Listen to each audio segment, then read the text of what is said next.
Hello everyone and good evening. My name's Don Arleth and coming to you live from Warsaw, you're watching World News Tonight here on TVP World. Coming up, it was a difficult but expected decision, said Polish Prime Minister Donald Tusk. Today the government officially adopted a migration strategy that has stirred up a great deal of controversy. Also today, the European Commission announced a 10-point migration plan. Both of these developments concern the hybrid war being waged on Poland's eastern borders. We'll have more on that in just a moment, but first up, let's take a look at tonight's headlines. NATO's annual drills have begun. The alliance is practicing a simulated nuclear attack. A former Polish deputy justice minister from the previous government is facing criminal charges. And Russia's shadow fleet of oil tankers grows despite Western sanctions. We start off tonight in Europe, which is grappling with a contentious debate over migration in the wake of Poland's new stance on asylum seekers. This debate continues as the Polish government formally signs off on the move. Aaron Damon has more. Polish Prime Minister Donald Tusk allowing himself a smile at a special cabinet meeting to mark 1 year since his return to the top job. But that small grin covers up a more hardline reality, his battle at the border. Poland is grappling with the issue of illegal migrants, and so too is much of Europe. Populist parties from the AfD in Germany to the National Rally in France have platformed themselves on anti-migration policies and quickly gained traction. Europeans more and more are thinking that maybe we should take care of what happens around us, and the problems further away from us on other continents, they should be dealt with locally. Now details of a new action plan have been released by European Commission President Ursula von der Leyen ahead of a 2-day summit in Brussels. Top of the 10-point agenda is pushing forward the migration pact that was adopted earlier this year. But von der Leyen also wants to counter hybrid threats and strengthen the EU's borders, especially with Russia and Belarus, saying both countries are using people as weapons. Late this afternoon, Prime Minister Tusk revealed his migration strategy had been given the green light by Cabinet, stressing it was a difficult but much-needed decision, and his move has received some international backing. In Germany, the opposition Christian Democratic parties say it's obvious the Polish state is defending itself against Moscow, while the Swedish government says it understands the move to suspend the right to asylum. Meanwhile, in Brussels, others have a different view. Poland cannot say that we will stop accepting the asylum seekers, whether they come from the east, west or south of our country. Across Europe, mainstream political forces are facing a big question. Can they regain ground on the migration debate? Behind me is the European Commission's office in Warsaw, and how this complex dilemma unfolds will have lasting impacts not just on this country, but on the region as a whole. In Warsaw for TVP World, I'm Aaron Darman. Energy ministers convened in Luxembourg today to tackle critical issues ahead of the looming winter, focusing on stabilizing electricity prices, securing energy supplies, and supporting Ukraine amid the ongoing conflict. Meanwhile, the EU foreign policy chief is exploring new strategies to accelerate arms transfers to Kyiv. For more on these key developments, we turn to our correspondent in Brussels, Sasha Farbach. Sasha, so is the EU prepared for this winter? What have you heard from the recent ministers' meeting? Yeah, hi there. Good evening, Don. Indeed, the good news is, yes, Europe is prepared. On that meeting from various energy ministers, that was very clear that those stocks, those gas stocks, are, on most cases, around key European countries, over 90%. And remember now, this is the third year that this is happening. Europe has, in many ways, learned some of those lessons, considering the terrible things that are happening in Ukraine. So this is on a good start, a good footing moving forward. Now, one thing of the major things that they covered here at the energy meeting in Luxembourg Stoltenberg was looking at how competitiveness fits into energy. Now, this is a very key issue of what was contained in the Draghi report. This is something that continues to be analyzed as we move further now into the European Council later on in the week. Now, it was energy that was talked about, and that has been now digested by certain ministers. Certain, let's say, proposals on how to implement this. Timing was considered as one of the main things. Of course, there's never any time to implement all these things, but very much looking at how high energy prices in Europe have very much sagged growth, and this is a problem according to Mr. Draghi, and this is something that energy ministers will need to take a look at. But also another thing I want to mention here is that looking at electricity spikes across Central and Eastern Europe, this is also addressed, and a concern was mentioned. There were some plans on how to make sure that this is rectified with certain, looking at flexibility of the energy grid, and other proposals also input by what Ukraine needs for the winter of trying to supply more electricity through various grids to the Ukrainians. Don? Yesterday's Foreign Affairs Council, Mr. Borrell had proposed some ideas to help Ukraine with more weapons. So can you tell us more about this and about whether we can expect this development quickly? Well, certainly timing is of the essence, and the Ukrainians would like it to be quickly. But unfortunately, that's not going to be the case. If we're looking at the European Peace Facility, what's been on hold, held up by Mr. Orban, 1.5 billion in this whole mechanism. Remember, this is the kind of facility that's used to pay and reimburse countries back that have already submitted money and have already submitted and sent their arms supplies to Ukraine. This is held up over a year and a half already by Mr. Orban. Now, the workaround, Don, is that the idea is that this fund should become voluntary rather than mandatory.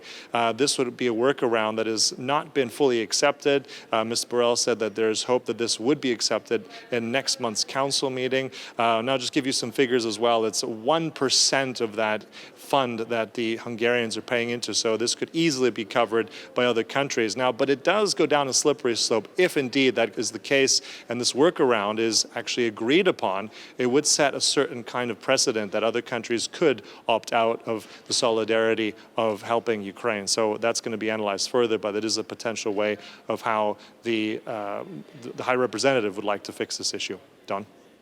Yeah, well, Ukraine needed that yesterday and not tomorrow. Sasha Farbach reporting from Brussels. Thank you. German intelligence has reported that Moscow could be ready for a standoff with NATO by 2030. Tensions between Russia and the alliance are as high as they've ever been, while NATO has just begun its annual nuclear drill.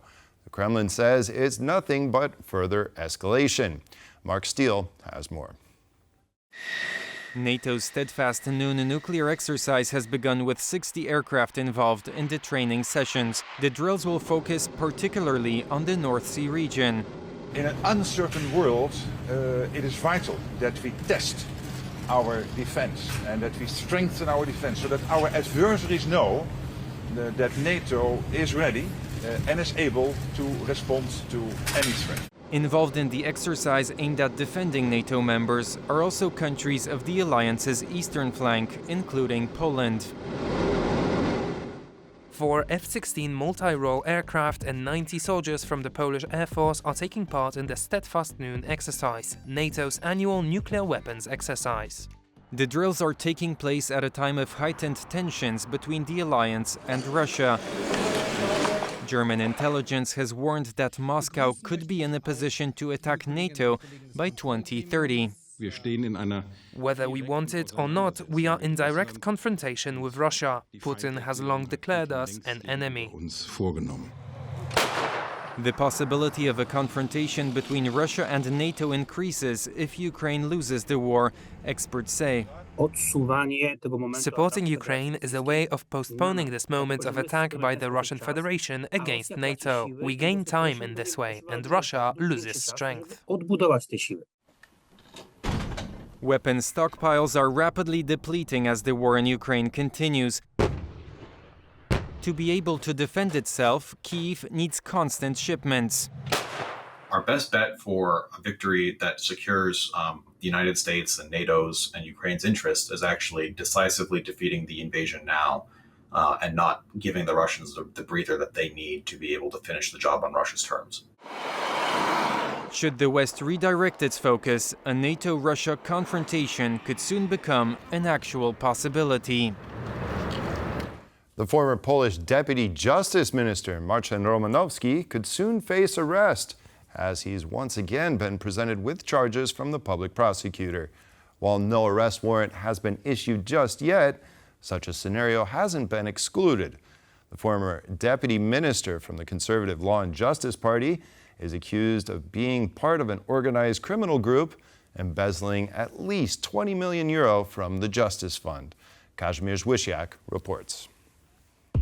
Marcin Romanowski was outraged by the changes made by the public prosecution to his list of charges on Tuesday. He had already faced charges in July, but they were dismissed by a court due to his second immunity in the Council of Europe. The prosecutor has changed the charges laid against me, going beyond what was included in the motions to waive my immunity, both in the Council of Europe and the Polish Parliament.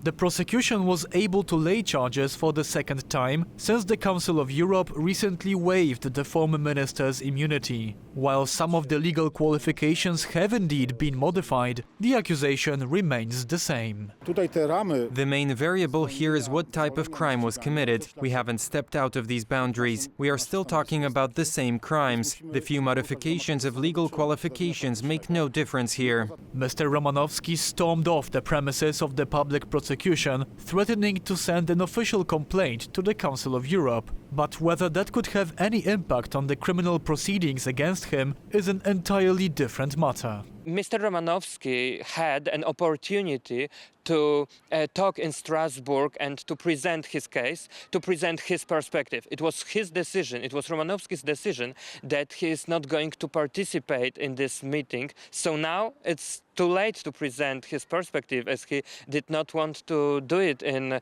his time. The investigation into the Justice Fund is part of the current government's policy of holding the previous administration accountable for their alleged malpractices. The Justice Fund was a pool of money meant to help the victims of crimes. According to the public prosecution, former Justice Ministry officials used that money to gain votes ahead of the 2023 parliamentary election. According to the Polish public prosecution, there is still a chance that there will be an arrest warrant issued after the former Deputy Minister of Justice, Marcin Romanowski. From Warsaw, TVP World, Kazimierz Wysiak. 70% of Russia's seaborne oil exports is being transported by poorly maintained and underinsured tankers, according to the latest report from the Kyiv School of Economics. Experts worry that the condition of these vessels can increase the risk of oil spills that could have disastrous effects on marine and coastal life in the Baltic Sea. Paweł Trzaskowski has the details. This is what happens when seaborne oil spills into the ocean. There is a threat that such incidents will become more frequent as increasingly poorly maintained tankers are being used to transport oil. This is due to Russia's defiant stance on oil cap prices introduced by Western countries in 2022. In response to these sanctions, Russia created the so-called Shadow Fleet.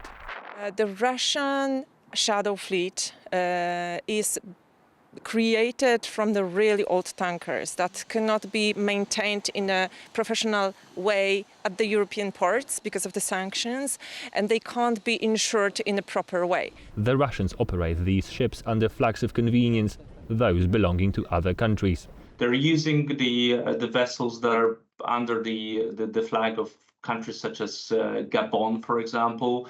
So basically speaking, the countries that are not Russia, but they're like but they're also not sanctioned directly. According to a report published by the Kyiv School of Economics, there are now more than 630 tankers in the Shadow Fleet. They might be old and fragile, but they allow Russia to increase the volume of exported oil despite sanctions.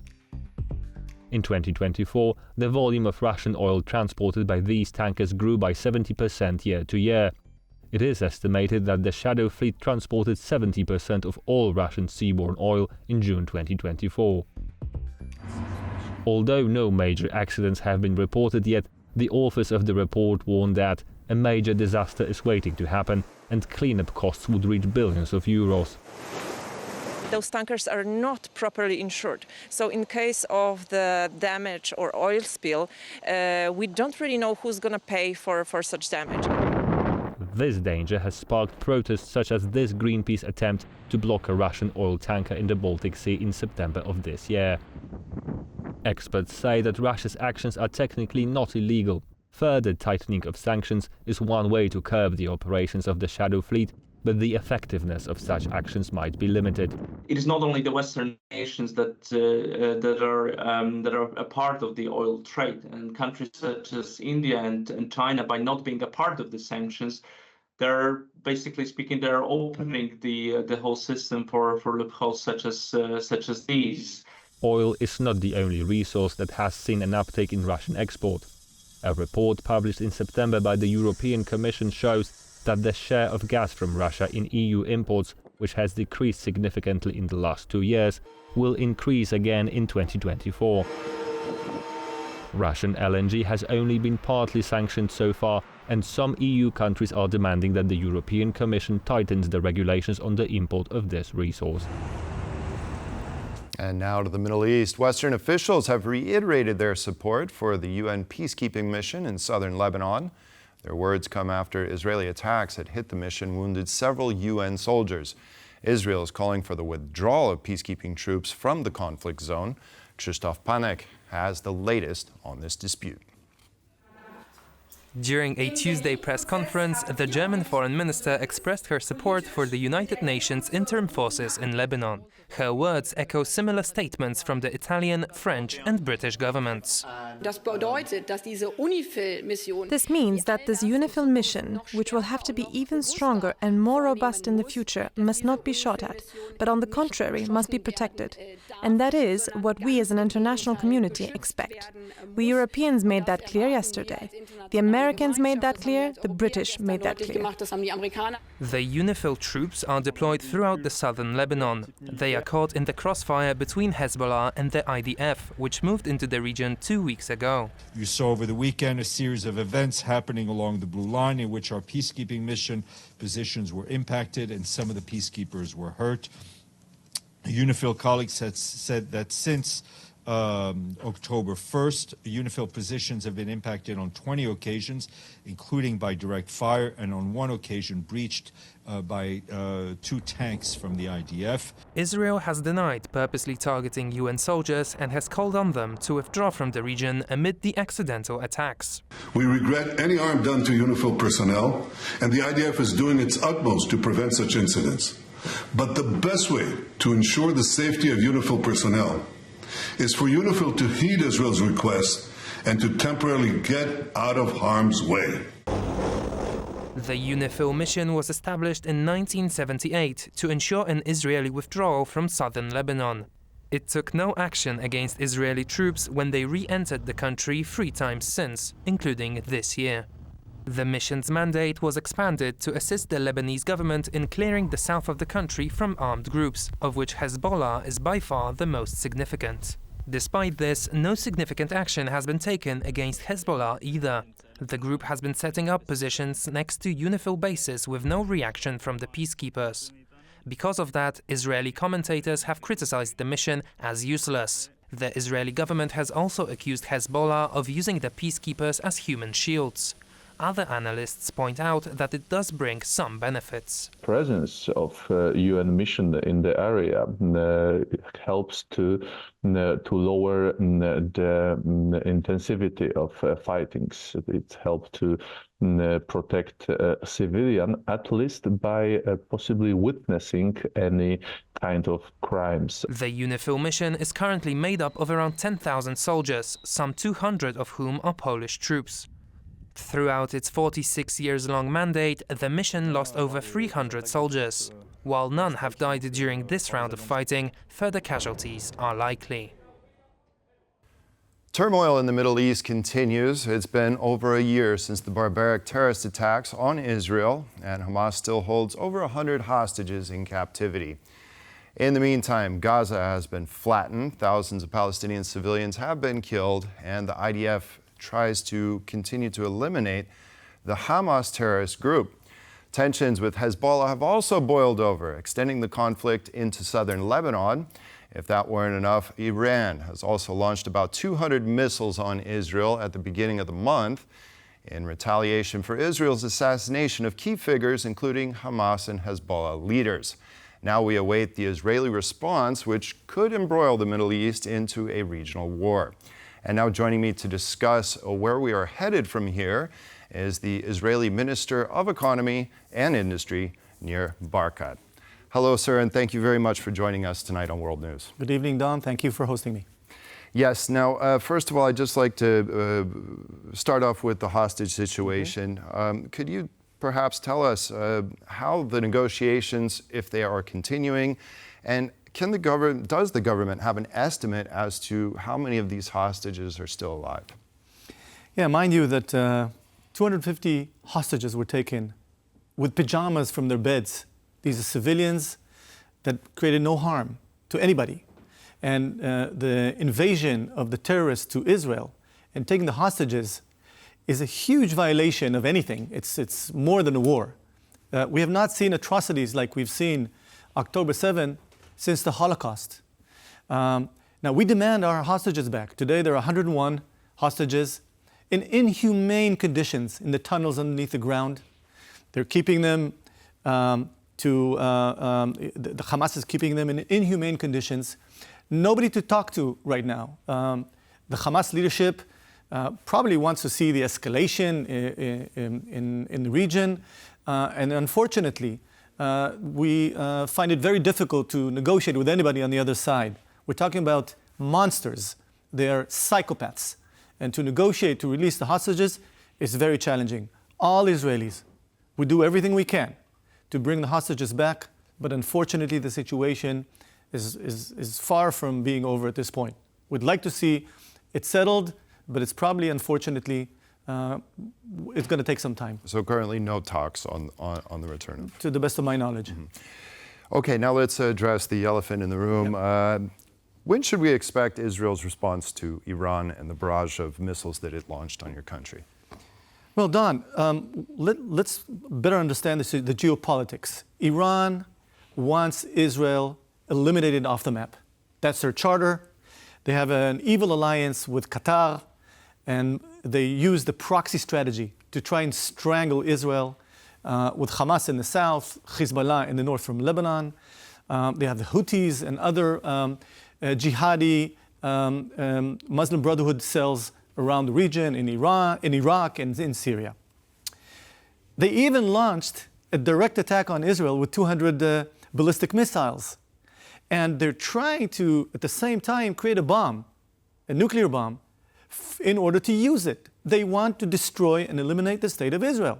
And by the way, we're not the only ones. The moderate Arab states are in line. They call us the little Satan. They call the US the big Satan. Europe is somewhere in the middle in that line. And we're not just fighting our own war against the jihadi terrorists. It's a war of the free world. And we understand that very well. It's a regional war planned by Iran. This is the first, we're already in war with Iran using their proxies. So the challenge we have is how do we take those proxies apart? The invasion by Hamas on October 7 is the plan of Hezbollah. They have the exact same plan, but with bigger force, to invade the northern border. Mind you that we have 70,000 Israelis displaced from their home in the northern border until we take that infrastructure of Hezbollah apart and until we hit Iran again. The strategy of President Kennedy in the Cuban Missile Crisis was that if, God forbid, the Soviets use their weaponry from Cuba, it'll be answered with a missile to Moscow. So the world has to understand that we have to take on that evil alliance between Iran, Qatar, and the others, and expand the peace process, expand the Abraham Accord to include the Saudis, Indonesia, and other moderate Arab states. What would this response with Hezbollah look like? Would it look like something similar to what we've been seeing in Gaza? Well, it's different, but here's the point. the UN decided on 1701 so that the UNIFIL would be between Hezbollah and the terrorists and Israel. Well, that failed because Hezbollah today is sitting on the border, on the villages they built. They took the Hezbollah terrorists and told them, go build bases right on the border and live there.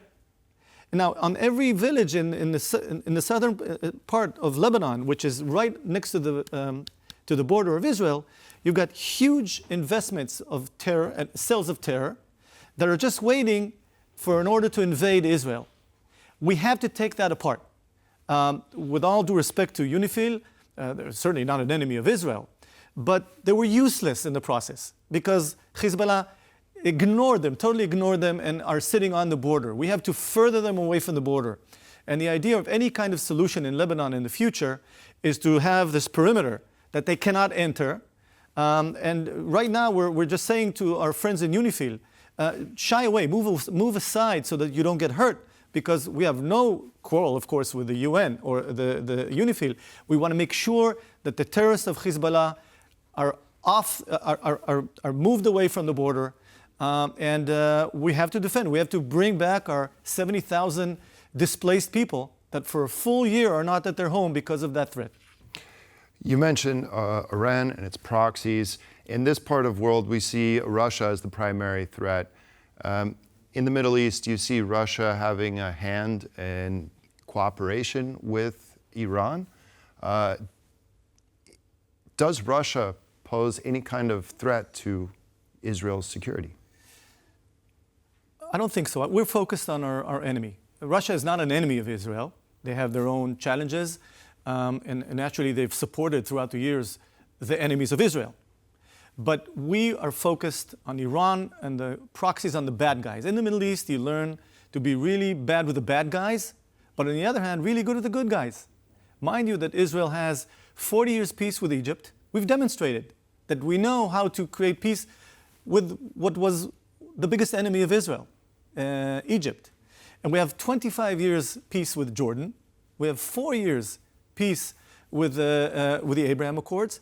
And there's certainly proof, and actually Iran admitted to pushing the trigger, deciding on the date, the time, the October 7, to derail the expansion of the Abraham Accords with the Saudis, which I think all of us are interested to expand the Abraham Accords and then influence the Palestinians to join the Abraham Accord into the future.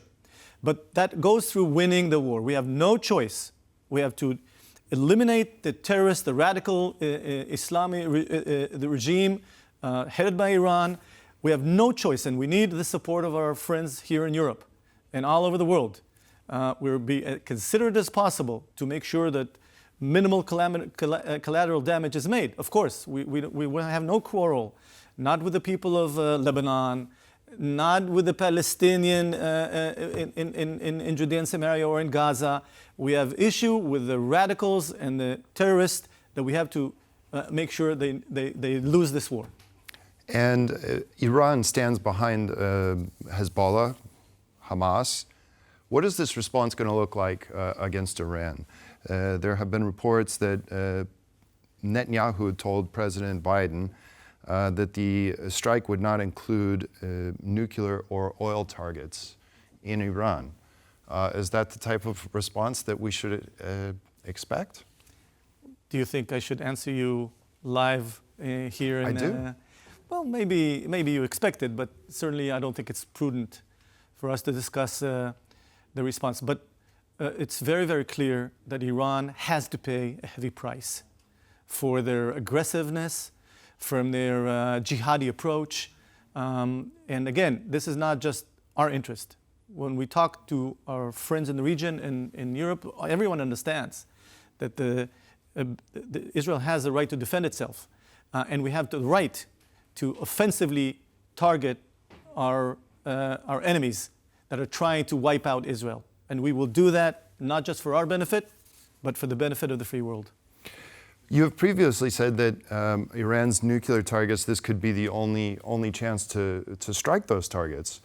In response to this 2 attacks now that has been launched against your country, do you still believe that?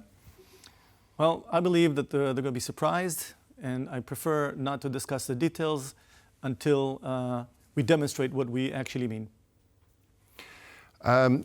We have upcoming U.S. elections. We have Democrats and Republicans vying for the top spot in the United States. The United States has apparently told Israel that weapons supplies to your country is at risk if you don't address the Gaza humanitarian crisis in the next 30 days. Will this have any bearing on what is to unfold? We will stay bipartisan. We don't get involved in internal politics in the United States. We'll get along with anybody that gets elected. It's strategic because we share the same value, they share the same ideas. Unfortunately, we have the same enemies and the same partners.